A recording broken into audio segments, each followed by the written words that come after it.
Berapa waktu kemudian kalau waktu Tuhan tiba untuk kamu ngerti bagian yang pertama kamu nggak ngerti, ternyata diterangkan di bagian yang lain. Wow, luar biasa. Luar biasa teori itu. Iya, Dan satu saya rahasia pakai. ini Bener, rupanya ya. rahasia benar. Saya pakai. Akhirnya saya nggak ngerti, saya tutup. Sampai suatu hari tiba-tiba saya sampai di Keluaran 17. Kita semua tahu kisah itu. Waktu Amalek menyerang Israel hari itu, Musa naik ke gunung, didampingi Harun dan Hur. Aneh, waktu dia angkat tangan, Israel menang. Iya. Tapi karena dia capek, udah tua, dia turun tangan, kaget dia, Israelnya kalah. Maka Harun dan Hur menopangnya. Nah, gabungkan dengan ayat itu. Aku ingin supaya di mana-mana orang laki-laki berdoa sambil menadahkan tangan yang suci. Ternyata setan itu menyerang keluarga kita, menyerang istri, menyerang anak-anak lewat penyakit, masalah, anak-anak narkoba dan semuanya. Karena Amalek menyerang keluarga kita. Kenapa? Karena imam dalam rumah tangga itu nggak doa sambil angkat tangan, nggak melakukan fungsinya ini.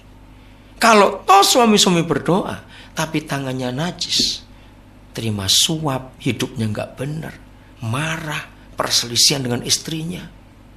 Walaupun doa dari pagi sampai sore angkat tangan sampai capek, tangan itu tangan yang najis.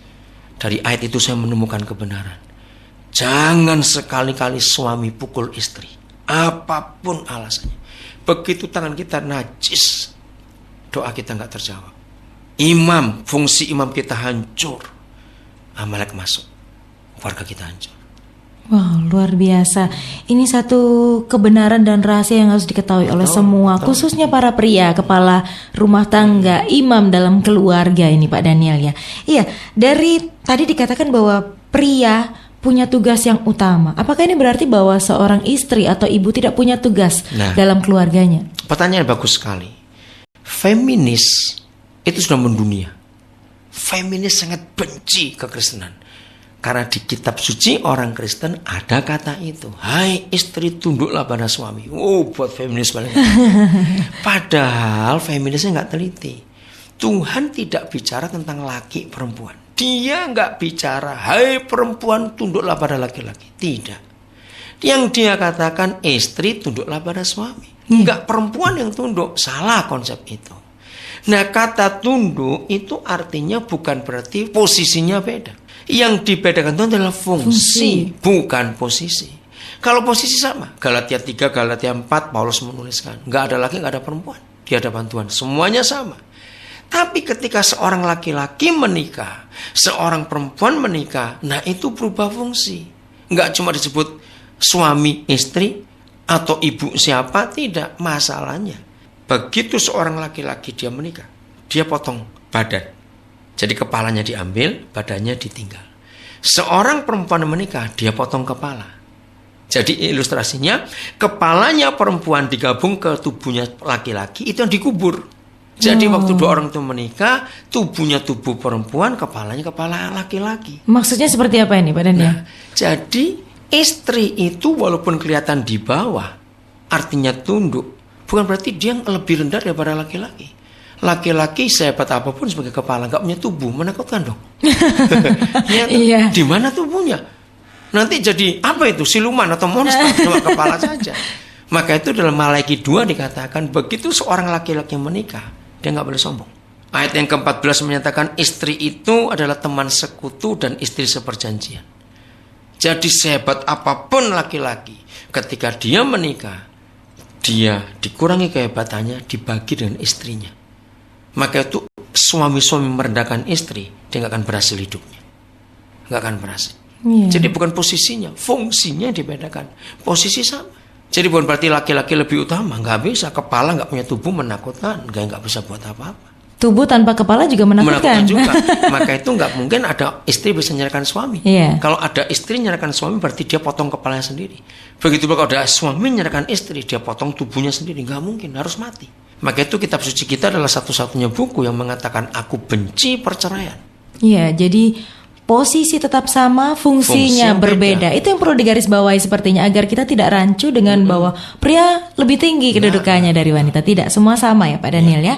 Baik, tadi dikatakan bahwa istri juga punya peranan, pria juga punya peranan masing-masing. Nah, tapi kebanyakan di sekarang ini kita lihat bahwa pria-pria mereka kehilangan hati Bapak karena dari dulu bapaknya Orang perlakukan tuanya, dia betul. seperti itu.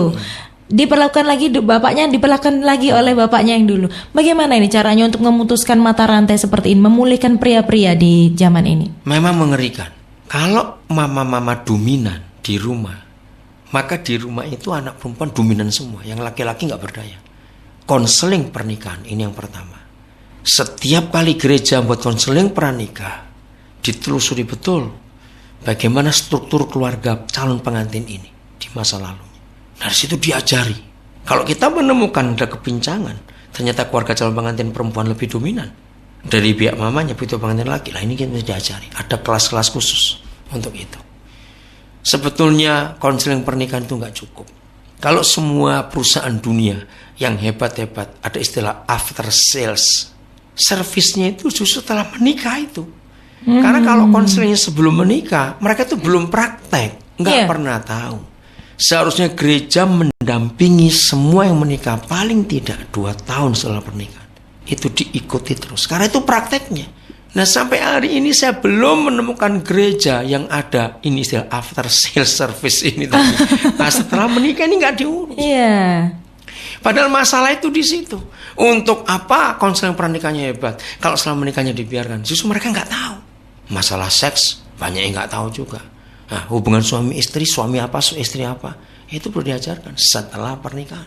Jadi harus ada diikuti terus seperti apa perkembangan dari keluarga ini. Tapi kalau menurut saya seperti itu bukan satu pekerjaan yang mudah Pak Daniel, karena ada begitu banyak keluarga di zaman ini dan gereja tentunya kewalahan menangani hal ini. Nah, bagaimana untuk mengantisipasi hal ini? Kalau semua pemimpin dalam gereja itu berarti Bapak, maka mereka akan dengan mudah untuk mengawasi. Itu kan anak-anak mereka. Harus diikuti. Nah, kalau pemimpin adalah pemimpin, jemaat adalah bawahan, ya sudah dicul aja, dilepas. Terserah kamu mau jadi apa. Itu dicari pemimpin yang berhati Bapak. Pemimpin berhati Bapak. Yang bisa ngikuti. Iya, kembali lagi tadi kepada pria ya. Tadi pria memegang peranan penting di sini karena memang dia yang diberikan tugasnya, fungsinya sebagai pemimpin. Nah, bagaimana cara tadi selain dikatakan memulihkan pria, dikhotbahin terus, apakah praktisnya ada ini Pak Daniel? Ada. Jadi pemimpin-pemimpin memberi contoh. Pemimpin yang memberi contoh ini ya. Saya beri contoh begini saja. Maaf kekasih-kekasih Tuhan, khususnya para hamba Tuhan. Saya tuh sedih. Sedihnya begini. Gereja yang khotbahnya banyak perpuluhan. Gereja yang khotbahnya lebih banyak kepada masalah doktrin. Gereja yang lebih banyak bicara masalah organisasi. Itu gereja yang salah. 80% isi kitab suci kita adalah tentang keluarga, tentang rumah tangga, tentang pernikahan. Perpuluhan itu hanya kecil. Kalau ditotal semua dari ribuan ayat di kitab suci kita, itu ayat tentang perpuluhan gak sampai 20 ayat loh. Maka itu saya heran lihat rekan-rekan hamba Tuhan yang ayatnya sedikit kok khotbahnya bisa banyak. Maaf ini. Nah, maka itu kalau gereja mengkhotbahkan pernikahan, keluarga, seks, mendidik anak, itu 80% dunia boleh. Ketika saya meneliti rekan-rekan tertentu, kenapa kok nggak berani khotbah pernikahan atau keluarga? Ternyata saya menemukan rumah tangga mereka nggak benar. Maka itu mereka takut. Mau apa yang mau dikhotbahkan? Suami istri nggak harmonis sebagai hamba Tuhan. Jadi mereka nggak punya bahan untuk mengkhotbahkan ini. Yang kedua, takut tertemplak dengan firman. Dia jadi orang munafik dong. Khotbah keluarga tapi keluarganya pun nggak beres. Nah, maka itu gereja harus dibolehkan juga. Sebelum bapak-bapak dibolehkan, gereja dibolehkan dulu. Gereja kembali kepada otoritas firman, keluarga dibolehkan. Oh, luar biasa. Jadi harus dari pemimpinnya dulu ya yang diperbaiki ya. Pak Daniel, kita berbicara tentang anak-anak yang sudah hancur ini ya. Siapapun yang merasa sebagai anak begitu ya, sudah hancur karena kehilangan figur bapak dalam hidupnya. Bagaimana cara memulihkan mereka ini? Kita harus mengambil mereka dari lingkungan keluarga dulu. Entah kita pisahkan kemana. Kita dekati terus. Nah, di sini diperlukan pemimpin-pemimpin yang bisa punya waktu untuk mereka. Jadi nggak cuma didoakan, nggak cuma dilayani, tapi didampingi. Lalu dia diberi contoh. Ini hebatnya Tuhan.